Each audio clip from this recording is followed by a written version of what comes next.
I'm Steve from This Week with Cars, and I've got a special challenge for this week.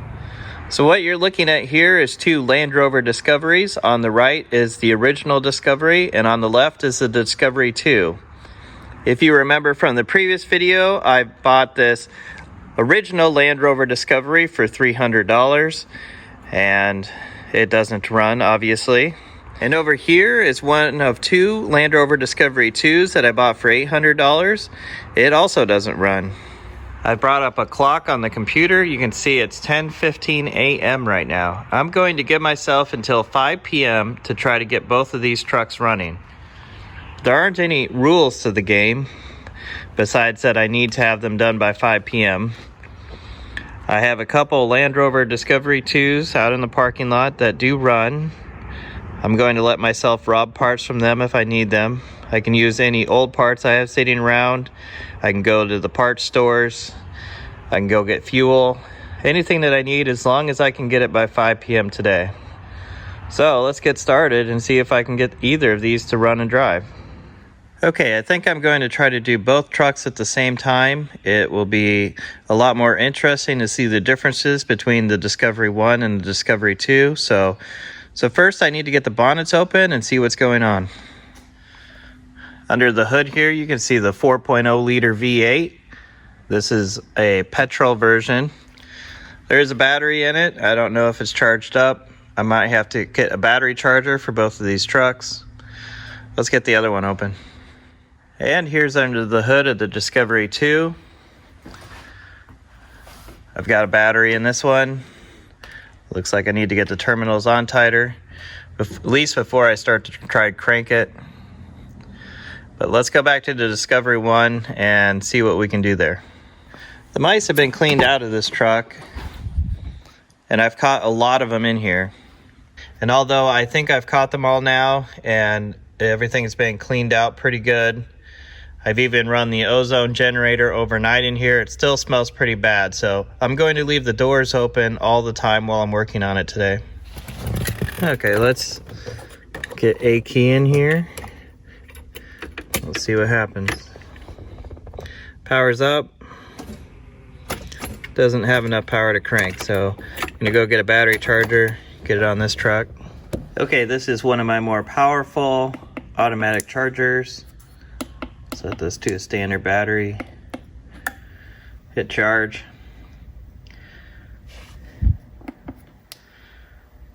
That should be good for this truck. Here on the Discovery 2, going to make sure the battery cables are tight before I try to start it. All right, we're in the Discovery 2. Let's see if it cranks. It does crank. I'm going to pull off one of these spark plug wires and put my spark tester in here. That way when I crank it over, I can see if the ignition coils are working. Set that right there. Now when I crank it, you should see the spark right there. Looks like it was sparking, so crank position sensor must be okay. Might be a fueling problem. We have some idea what's wrong with the Discovery 2, so let's take a look at the Discovery 1 again. See if it cranks over now. It does crank over, and it sounds like the fuel pump is running. I think I can hear it. Fuel gauge says empty. Maybe it's just out of gas. Taking a look under the hood, I found that the ignition wires were cut. I don't know why someone would do that. They're only cut on this side of the engine. Maybe it was so that someone wouldn't steal it when it was parked where it was. Or maybe someone did try to steal it and had no idea what they were doing. So to get this to run, I'm going to need some new ignition wires. But before that, the fuel test port is so easy to get to on this truck. I'm just going to hook up a gauge right now and see if we have any fuel pressure. I have my fuel pressure gauge hooked up. I'll just set that right there. Crank the engine, see if we have any fuel pressure. It doesn't show any fuel pressure on the gauge, So I'm going to run and get some fuel, put it in here, and test it again. All right, I went and got fuel, a generic set of spark plug wires. Got a little snack while I was there too. So I've used an hour of my time now. I have a bit of a problem to put fuel into the truck. I don't have any keys for this truck and the gas filler is locked, so I'm going to have to break that open.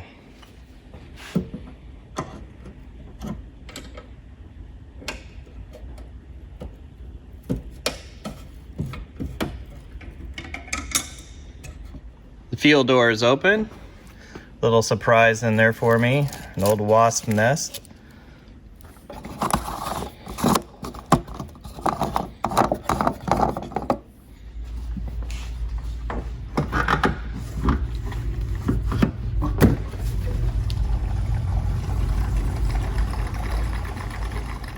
Let's try this again.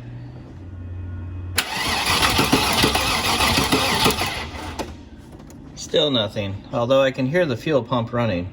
Now that I have new spark plug wires, I might as well get those replaced.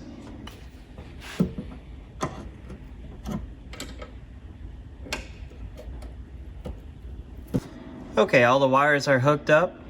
I don't expect this to have changed anything, but let's crank it just for fun.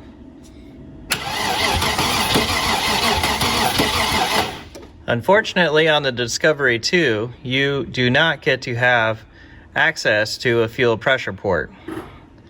You can see all the stuff on the same side of the engine that we were looking at on the Discovery 1.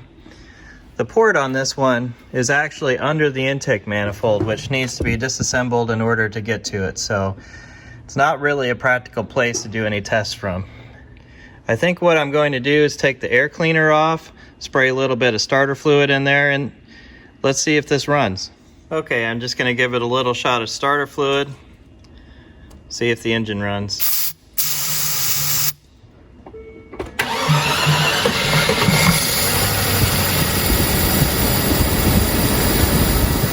Well, I wouldn't expect it to still be running on starter fluid for that long.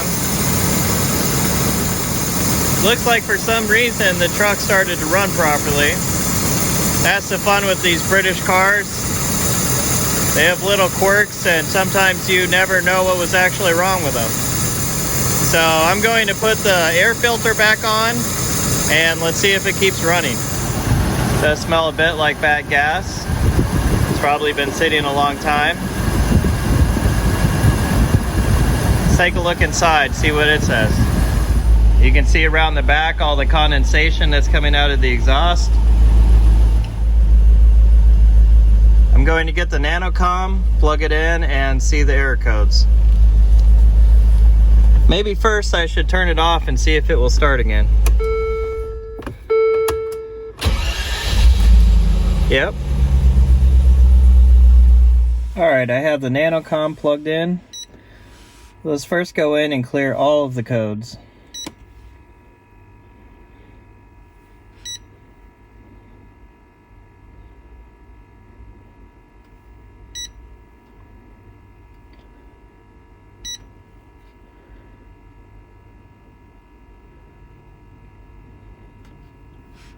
Low battery voltage will have sent a lot of codes that weren't necessarily actual problems to the computer. So I want to get all of those cleared out of here first. One thing I do want to check is see if the alternator is charging. Looks like the battery voltage is 14 volts, so the alternator is working fine. For now, I'm going to turn this truck off and focus on the Disco 1, and then later on we'll see if this truck drives.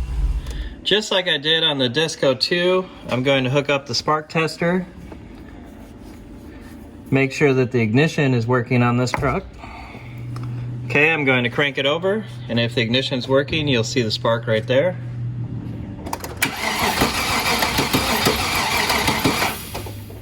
Okay, you saw that we had spark, so I'm going to do the same thing I did on the other truck. I'm going to take the air cleaner off. Spray a little bit of starter fluid in there, see if it runs. If it does, we'll know that it's not getting any fuel. Just Let's give it a little shot in there.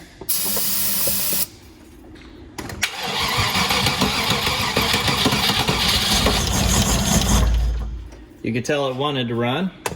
I'm going to do it one more time.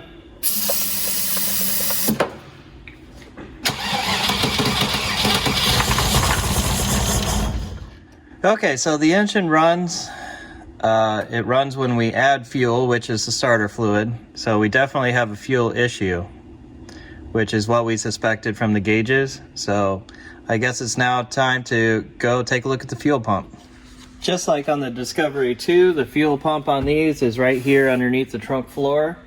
So the first thing you need to do is remove this strip that holds the carpeting down in the rear.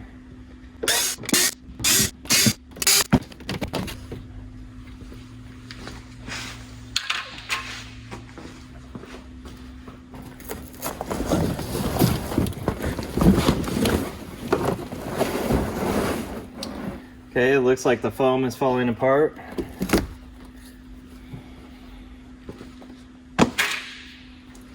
And here's our cover that covers the fuel pump. So grab a wrench to remove this.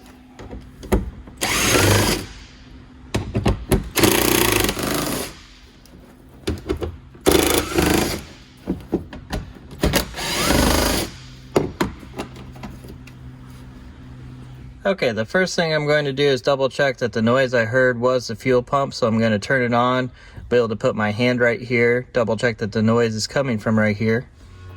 Yep, it's unmistakable that that noise is the fuel pump, so the fuel pump is running. We have power back here.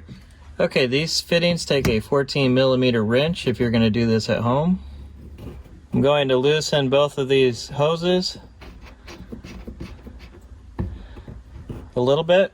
Turn the key on, see if any fuel comes out. As you can see, the pump is running. There's no fuel at all coming out of these hoses. And they shouldn't need to be cracked too much before fuel would be coming out.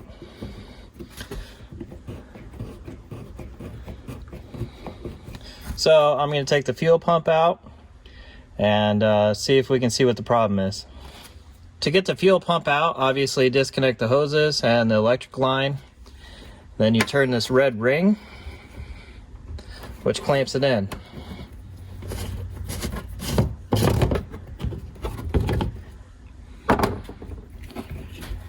And then just lift the fuel pump out of the tank.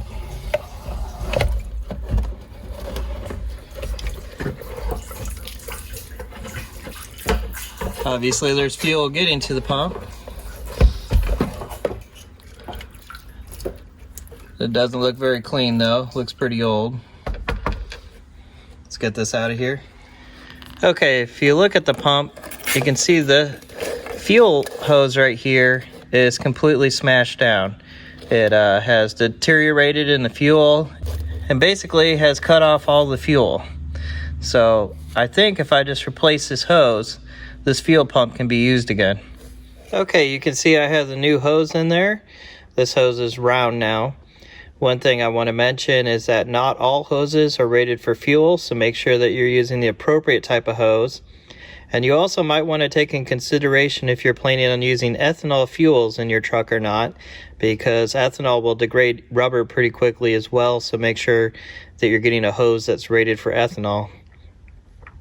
Now, some of you may say this isn't going to last. Why not just throw a new pump in here? Well, I bought this truck not running, so why would I put a new pump in it before I know that it runs and that it would even be worth putting a new pump in it? So let's throw this in and see what happens.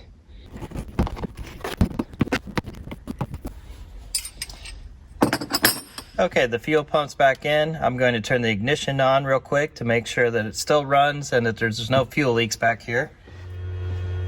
All right, you can hear it, it's still running. There's no gas leaking. Let's go check our gauge up front and see if we have any fuel pressure.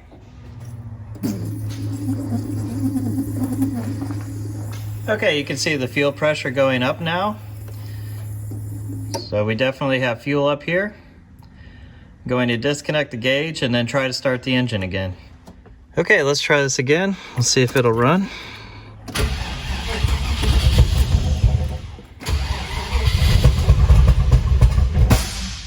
I'm going to let the battery charge for a little bit. I'm going to go back to the Discovery 2. Current check on the time, it's now 1:20 p.m.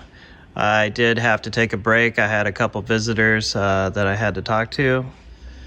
Both of these Rovers have been sitting so long that the brakes are now rusted, so once I take these out and see if they drive, I'm going to have to be careful because the brakes might be sticky, they might not work at all, or they might stick and not release. Before I take this for a drive, I want to check the fluids real quick. Obviously, I want to make sure there's enough brake fluid in there. Make sure there's coolant in it. I don't want to have a head gasket leak. And of course, I'll check the oil as well. So let me get those done and then we can take it for a drive. Okay, let's see if the Disco 2 will drive. Starts up again. Put it in the drive. Here we go. The brakes do work.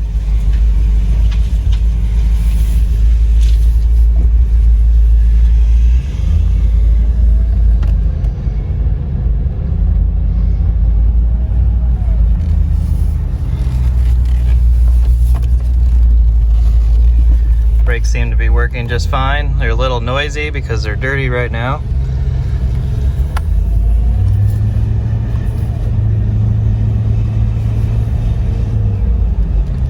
Alright, the engine sounded funny and it wasn't cranking over very well. So I rechecked the firing order.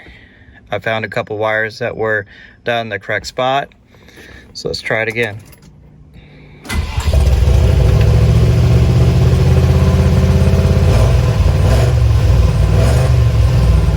Not sure why the tach isn't working, but the engine's running. A very high idle, obviously. I'm gonna turn it back off and look over a couple things before I try to start that again. The engine was making a lot of smoke because it hadn't been running forever and there'd been animals living under the hood. So I want to move it outside before I run it anymore. But the problem is I cannot get this to get out of park. Probably has an electronic lock on that shifter there. Okay, I've been fooling with things off camera and I'll show you what I figured out.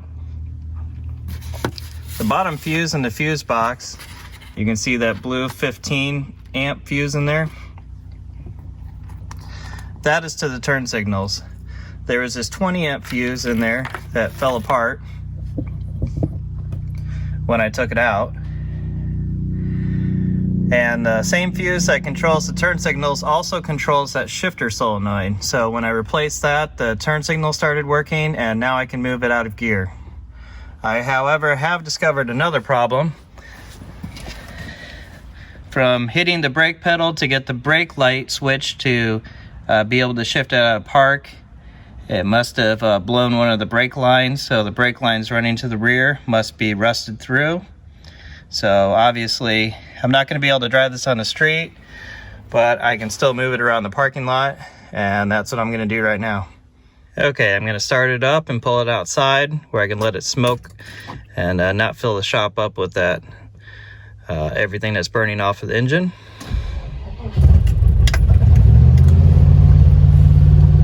Let's put it into gear, see if it moves.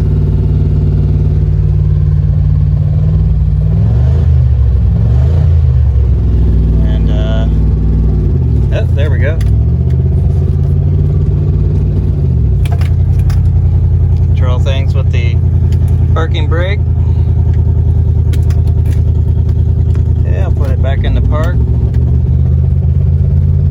I'll just let it run for a little bit.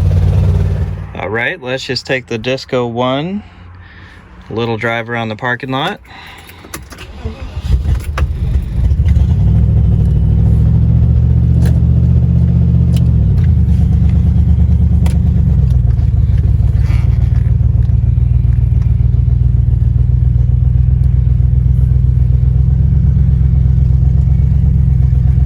It does work.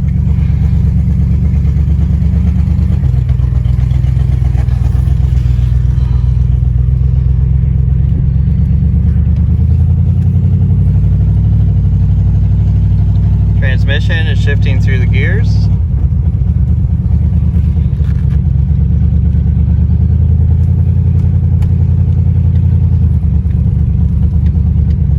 Obviously it's got a really bad exhaust leak. When I had it outside idling, a lot of smoke coming from underneath the car, where that exhaust leak is.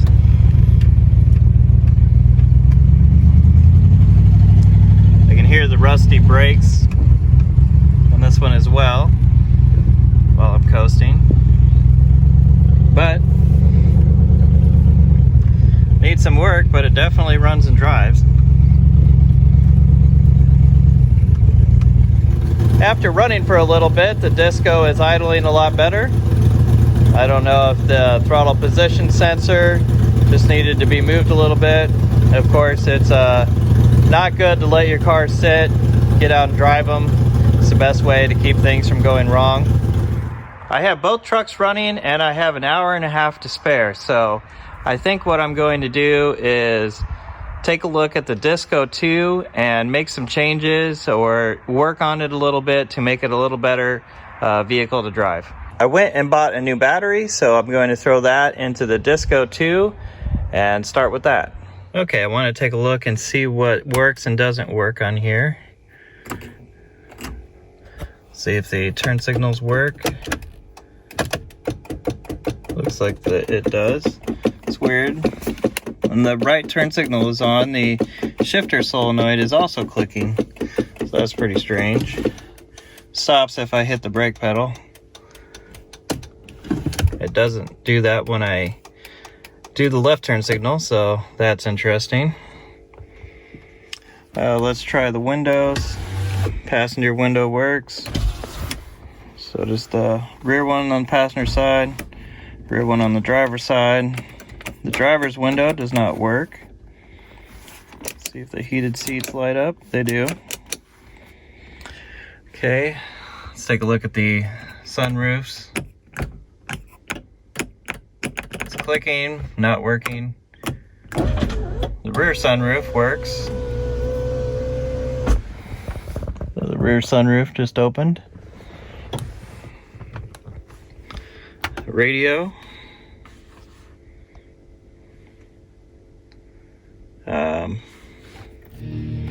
Works. The display, it's not displaying anything right now though. So to make this a little bit more drivable, it'd be nice if the driver's window worked. So I'm going to pull this panel off. I do have some more switches, a panel out of another truck. This one was kind of broken, so swap the switches and see if the windows work. Okay, the first step to doing this is to pull this panel off the front. And then there should be 4 Phillips screws. Looks like only 2 of them are in place. Just take those screws off and then the panel comes loose.